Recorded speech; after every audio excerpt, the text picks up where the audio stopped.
گوجری زبان میں اپڈیٹ سنیے۔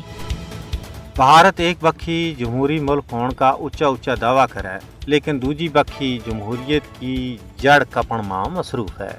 ویسے تو ہندوستان اور کشمیر میں 1947 تو ہی مسلمانہ اور دوجی اقلیتوں کا حقوق پامال کیے گیا ہے، لیکن 2014 میں فسطائی مودی کا وزیر اعظم بننے تو بعد ہندوستان اور کشمیر میں سیاسی اور شہری آزادیاں کو جنازوی کر دی تو گیا ہے۔ مودی حکومت کا غیر قانونی اقدامات نے نام نہاد جمہوری ہندوستان کو اصل مکھ پوری دنیا میں ننگو کر چھوڑے ہوا ہے۔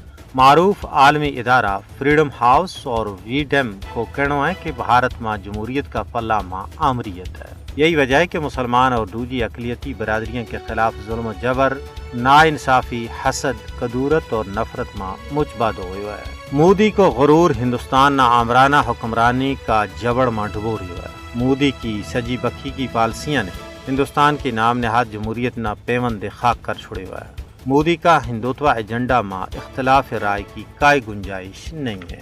اس کے علاوہ میڈیا کی سینسرشپ اور سول سوسائٹی کا ادارہ ور جبر مودی حکومت کی آمریت کو بین ثبوت ہے۔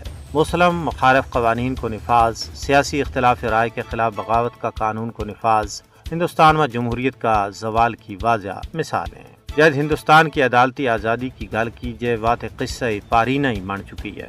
صرف عدلیہ ہی نہیں بلکہ مودی حکومت کو ہر اداروں ہی ہندوتوا کا نظریہ ور عمل پیرا ہے۔ انسانی حقوق کا ان کارکنوں کی ہندوستان میں کئی جگہ نہیں ہے جڑا کشمیر میں مودی حکومت کا جبر کے خلاف آواز جامے۔ بھارت کے زیر تسلط جموں کشمیر میں قتل و غارت گری، تاحد نگاہ مزار شہداء، اجتماعی عصمت دری، اغوا، بدترین تشدد بھارت کی نام نہاد جمہوریت کا متھاور ایک بدنما داغ ہے۔ بھارت نے کشمیریاں نہ رائے شماری کے ذریعے اپنا سیاسی مستقبل کا انتخابات کو جمہوری حق تو مسلسل انکار کر کے اپنا آپ نہ ایک جعلی جمہوریت ہون کو ثبوت پیش کی ہوا ہے۔